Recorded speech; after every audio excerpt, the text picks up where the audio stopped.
तो मैं आप लाख चर्चा कर लीजिए, 3 सूत्र है ना आपके, दया मांगना, चर्चा करना, प्रणाम करना, लाख आप चर्चा कर लीजिए, लाख आप नमः शिवाय कर लीजिए, लाख दया मांग लीजिए, लेकिन जब तक उसकी दया निश्रित नहीं होती है शिष्य भाव पर या शिष्य पर, तब तक आप बढ़िया वाचक हो सकते हैं, बढ़िया बोल सकते हैं, आप शिव शिष्यता पर समझा सकते हैं आप, लेकिन शिव शिष्य नहीं हो सकते।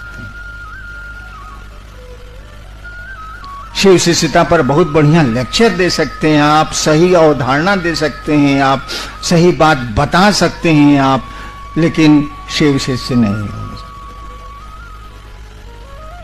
शिव शिष्य बनने के लिए तो आपको उस शिव की दया चाहिए, और दया आपको मिलेगी जो आपका गुरु कहता है वो करने से।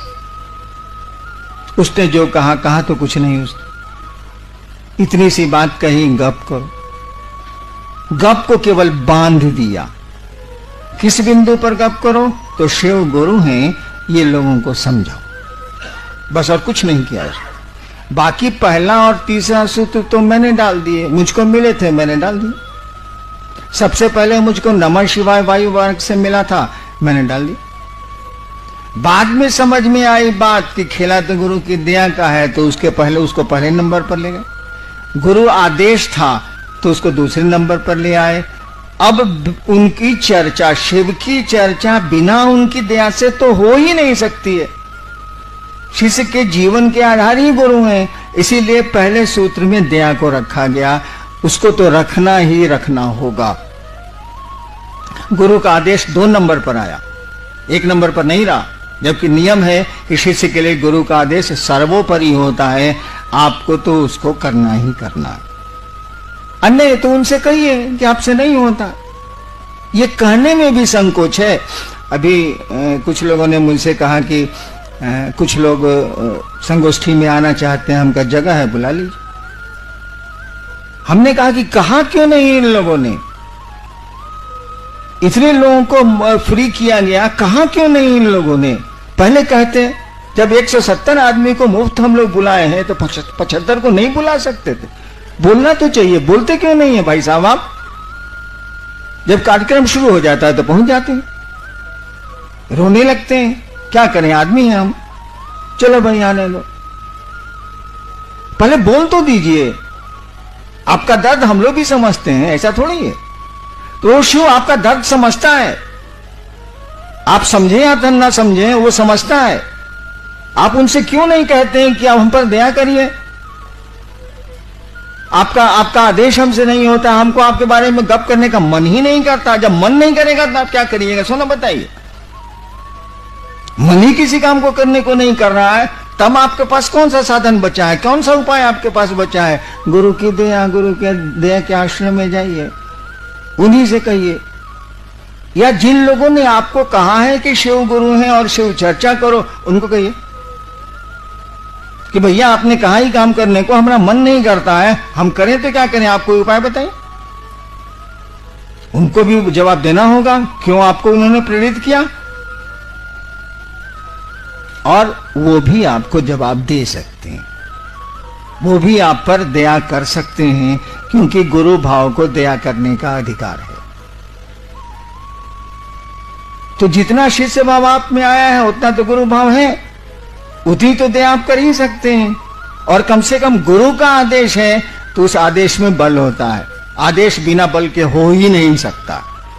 अगर कोई आदेश देता है और उसमें ताकत नहीं है, आदेश लागू नहीं होगा। हमने एक कहानी सुनाई थी, कहानी क्या सच्ची घटना आपको सुनाता हूं। बंगाल में अंग्रेजों का शासन था। कलकत्ता में हुआ क्या कि एक तालाब था, उसमें पानी पीने की दिक्कत थी। तो मोहल्ले वाले चाहते थे कि इस तालाब का पानी गंदगी से बचा लिया जाए, और मोहल्ले वाले कपड़ा भी धोते थे, लेटरिन से जाके भी शौच करते थे, अपने गंदा करते थे। मोहल्ले वालों ने एक साइन बोर्ड टांगा कि इसको गंदा नहीं करें, कमेटी बना के गंदा नहीं करें, गंदा करने से ये पानी ये होता है वो होता है, हम लोग को पानी पीने की दिक्कत है, इसको पीने के लिए बचाया जाए। कोई नहीं माना, वो नोटिस को कोई नहीं माना। नतीजा हुआ कि कमेटी वाले लोग वहां के डिस्ट्रिक्ट मजिस्ट्रेट के यहाँ, कलेक्टर के यहाँ गए।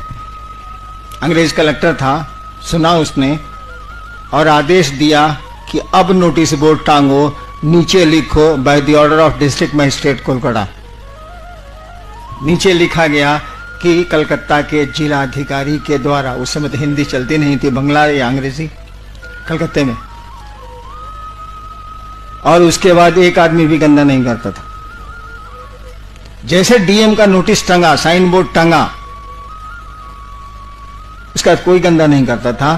तालाब पीने के लिए सुरक्षित हो गया। देखिए, आपने मना किया, कमेटी वालों ने मना किया, कोई नहीं सुना। ये वो छे रे दूरी, वो है नमा पुलिस, वो कमेटी है बराबर, नहीं सुना। जहां देखा जिलाधिकारी, डिस्ट्रिक्ट मजिस्ट्रेट कलकत्ता, कि साला बड़ी मार मारेगा रे, या जेल दे देगा या सजा दे देगा। देखिए, आदेश में अगर बल नहीं हो तो आदेश हो ही नहीं सकता। गुरु आदेश है, शब्द का इस्तेमाल देखिएगा शिष्यानुभूति में, गुरु आदेशित कर्म है शब्द, वहां आदेश, वहां अनुरोध नहीं है, गुरु का आदेश है। आदेश का मानी उस आदेश में ताकत है, बल है, और बल नहीं है तो आज इतने करोड़ शिव शिष्य कहां से आ गए। बेटा तो बाप की बात सुनता ही नहीं, और आप जाते हैं और 10-10 हजार लोग शिव को गुरु मान लेते हैं और उसमें से कुछ चलने लगते हैं। ये हमारी आपकी ताकत है क्या? अरे किसी के आदेश में ताकत है, उस आदेश को आप लागू कर रहे हैं तो उसका बल काम कर रहा है आपके साथ, तो उसको करिए। कुछ नहीं कर सकते हैं तो दया मांग सकते हैं ना। मांगने में क्या, उसमें कौन सी दिक्कत है, से बता दीजिए। नहीं समय मिलता है, वैसे लेटरिन जाने का समय तो सबको मिलता है, मान लीजिए नहीं मिलता है, देवाशीष जी 3-3 दिन लेटरिन ही नहीं जाते हैं, होता ही नहीं है तो साले जाएंगे कौन सी, होगा तब न जाए। मान लीजिए अब इन 3 दिन नहीं जाते हैं तो समय नहीं मिलता है। भाई सोने के पहले तो आप उस शिव को स्मरण करके, शिव का स्मरण करके ये तो कह सकते हैं ना, मन ही मन, बोलने की जरूरत है नहीं, हे महादेव आप मेरे गुरु हैं। इसमें शर्म की तो कोई बात नहीं, उससे बड़ा गुरु हो नहीं सकता। ईश्वर है वो, गॉड इज गुरु, उससे बड़ा गुरु हो ही नहीं सकता है। जो आपका सृष्टि करता है वही सबसे बढ़िया गुरु है, ये तो सामान्य बुद्धि से भी जाना जा सकता। उसी से कह रहे हैं कि हे शिव आप मेरे गुरु हैं, मुझ पर दया कर दीजिए, आपका कम्मा हमसे नहीं होता।